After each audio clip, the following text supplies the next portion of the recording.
Good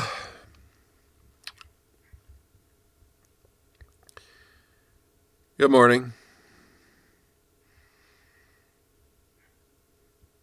I know you can't tell it by looking, but I've got a big day ahead.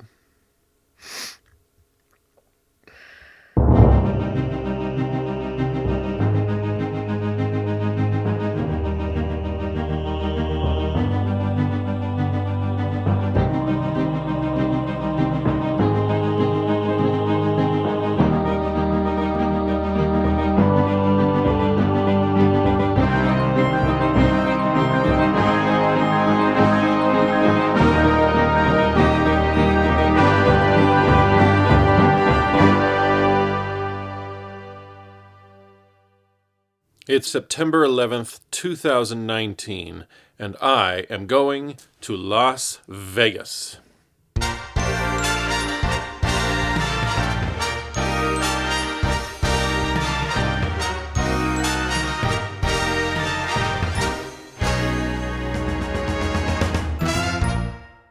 You may recall from episode 2 that I had 5 principal goals designed to specifically and rather objectively track my health and fitness and measure my strength progress.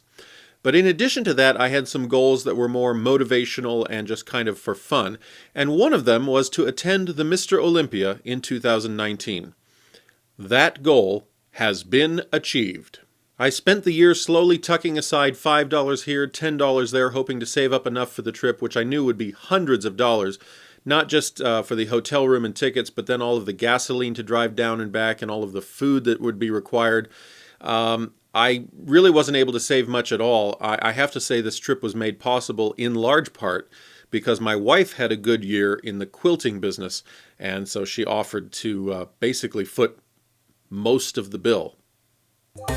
Wednesday, September 11th, I spent the morning packing and preparing in every way I could think of, including weighing in, because I had the small goal of hoping to weigh less by the time I got back from the trip. That is actually a large challenge for me because when I travel, it is just so easy to stop at a fast food restaurant for the next meal. It is a mental challenge. It is a mental hurdle to go out of my way to find some place to eat healthy. So yes, my goal for the trip was to weigh less when I got back than when I left.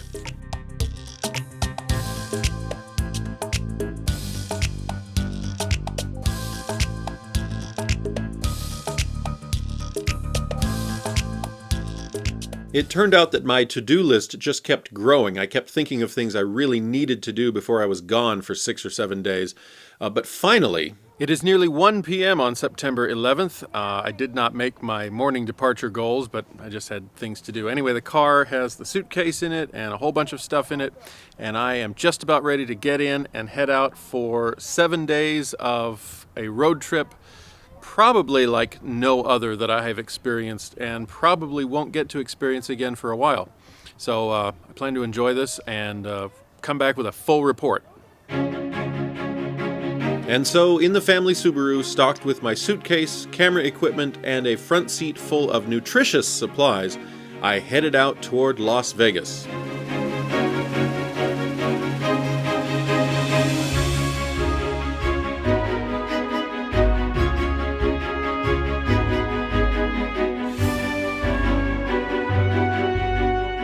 I left home at 1:07 p.m. and after stopping at the local stores for some oil and some gas and a little bit of lunch, I finally got out of Redmond, and then I navigated the small metropolis of Bend, and finally here I am on the open road. I'd like to say all by myself, but the highway from Bend to Burns is actually quite well traveled today. So anyway, here we are.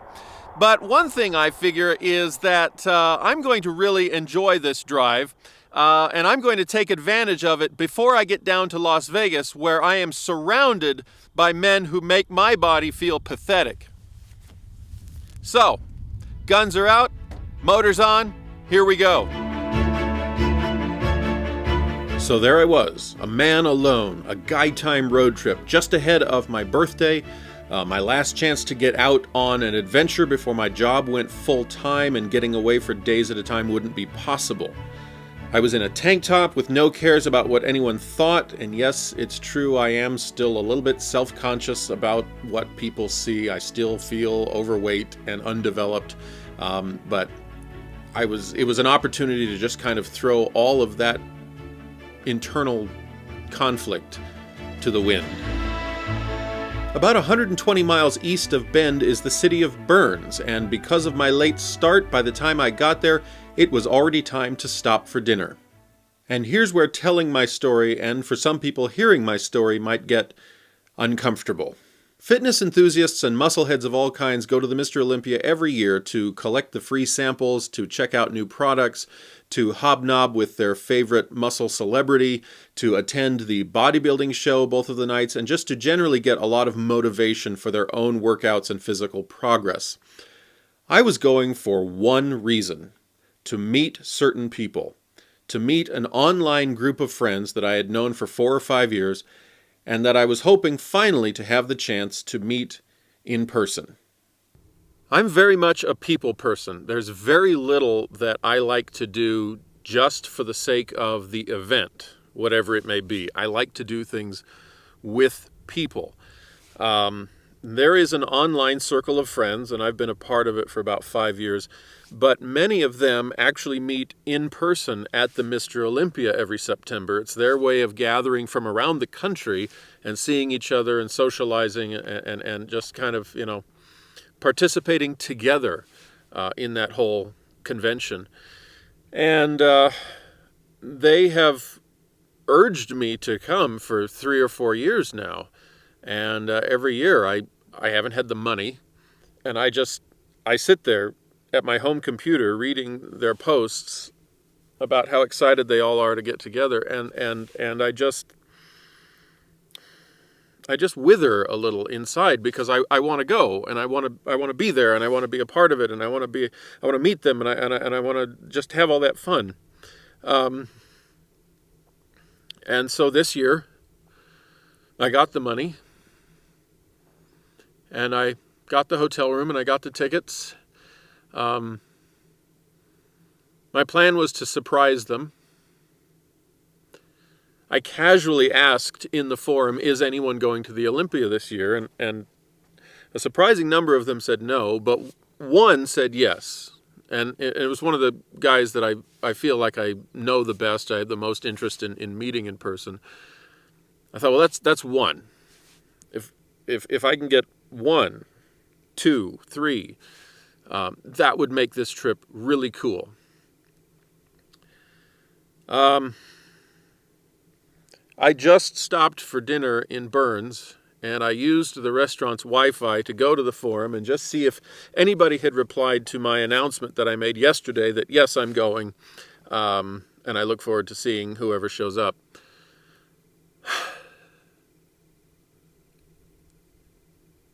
Apparently, no one is going this year.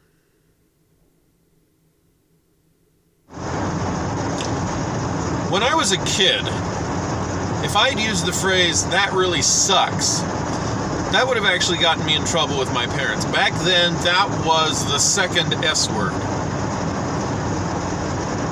Which shows you how really, really bummed out I am when I say, "this sucks."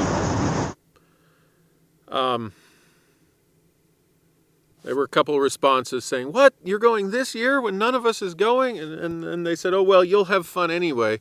And all I can say to that is that they don't know me very well. I'm not going to the Olympia for the Olympia. I've never gone in the past, before joining this forum, I've never gone because I don't want to go to the Olympia and just wander around as a person, as a solo person, and just, see the vendors and the stuff. I was going for the people that I thought even a couple, a small handful would be there.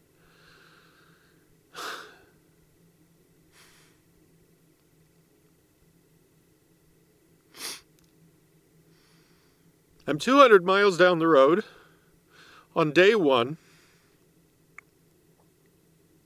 having spent $350 in non-refundable money for a hotel room and tickets, thinking this would be an epic 7-day adventure, road trip, and Mr. Olympia, where I would meet some people I've been looking forward to meeting for 4 or 5 years.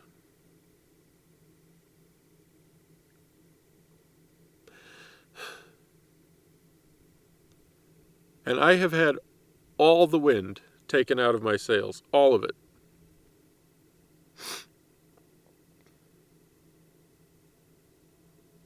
The only reason the car is still pointed toward Las Vegas is because that money is non-refundable, and I might as well go use the tickets and see if I can derive anything from this trip.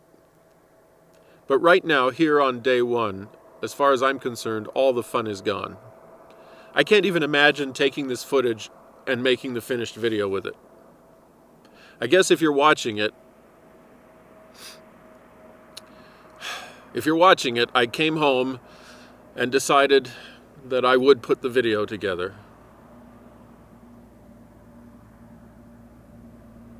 But right now, I'd rather just go home.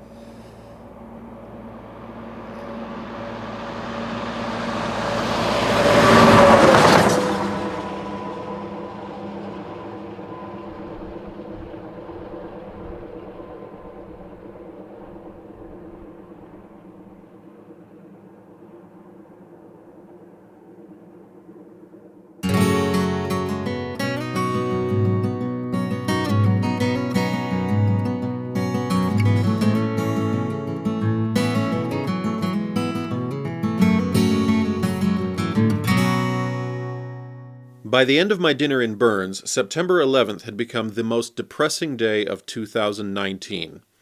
I moved forward, I stopped long enough to make that commentary that you saw, wrestled with what I really wanted to do, what I should do, decided to go forward. Before I left that spot, I did try to extract some little bit of joy out of the moment by taking advantage of the sunset and getting some photographs. And then, lacking all joy, all happiness, all enthusiasm, I plowed ahead.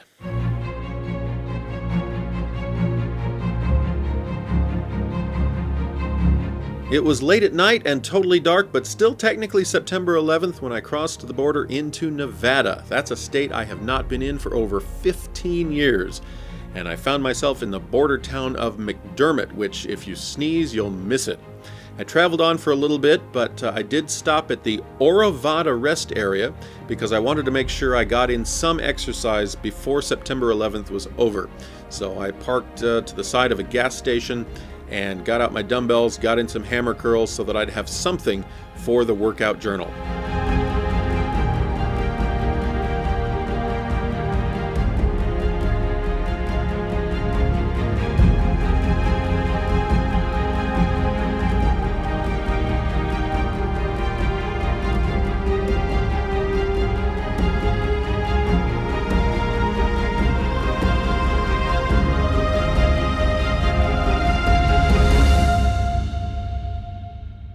In addition to my weight loss goal for the trip, I was determined not to miss any day of that trip for my workout journal. I wanted something. The hammer curls by the gas station. If I could go for a 30-minute walk somewhere, that would count. Something simple. Certainly, of course, if I could find a gym and could afford a day pass there, I would get in a workout anywhere on the trip where that was relevant. But just something for the journal. And so there I did the hammer curls. I have no idea what the trucker nearby filling up with gas thought, but I did them. I'm reporting from the parking lot of a casino here in Winnemucca, Nevada, and that's why the lighting on my face keeps changing. All of their glitzy, glamoury, sparkly lights keep flickering all over the place.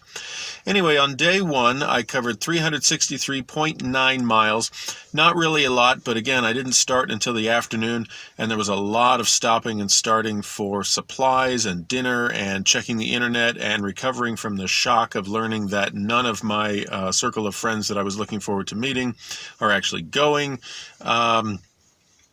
So anyway, I'm going to keep driving a little bit. I'm not actually tired yet. I might as well continue making progress and pull over somewhere when I actually get sleepy. So yeah, day 2 has technically officially begun already, and I'll just keep going, and I will, of course, update you. In the early morning hours of September 12th, I was finally too tired to keep going, so I pulled off in Battle Mountain, Nevada.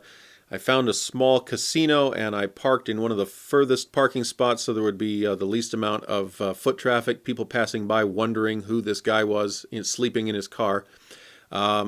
Tipped the seat back and called it a night.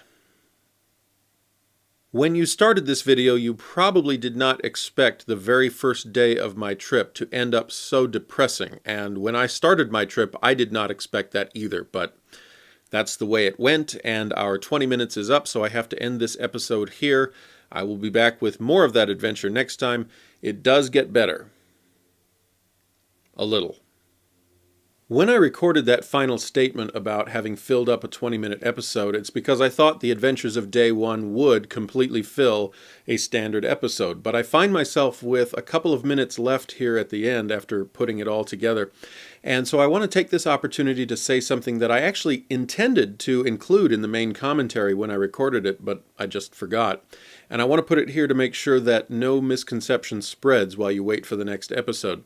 When I got back from Las Vegas last September and I posted on Facebook and told a couple of friends by email what had gone wrong on the trip, one of them got back to me with his opinion that the circle of friends who all did not show up had basically abandoned me and they were jerks for doing so.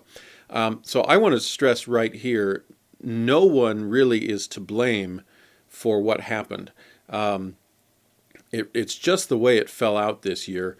One by one, they decided they weren't going, and the ones who maybe still were on the fence about it heard that others weren't going, and so just that whole thing slowly fell apart. And then on my end of things, I didn't tell anyone. Again, it was my plan to surprise them. I thought it would be really cool to contact just one of them, and so that could be my liaison so I could find them all when I got there. And then I could walk in on them at a group dinner or something and surprise, the big tiger is here. And so, it really wasn't until I was ready to leave the house on the 11th that I sent the final post to the forum saying, okay, yes, just to make sure somebody's there, just to make sure they know I'm coming, I will actually kind of spoil the surprise and say it. I'm coming, I'm on my way. That was the first they knew. So, no, I don't blame anyone. I will say, on long drives, I talk to myself in the car out loud. That's kind of how I get through the monotony. And I will say that from Burns to Las Vegas, my chief monologue was me imagining chewing them out. It stung. It hurt. There were times I was angry. But I have to say that once the emotions clear and I look at the facts rationally, there really is no one to blame.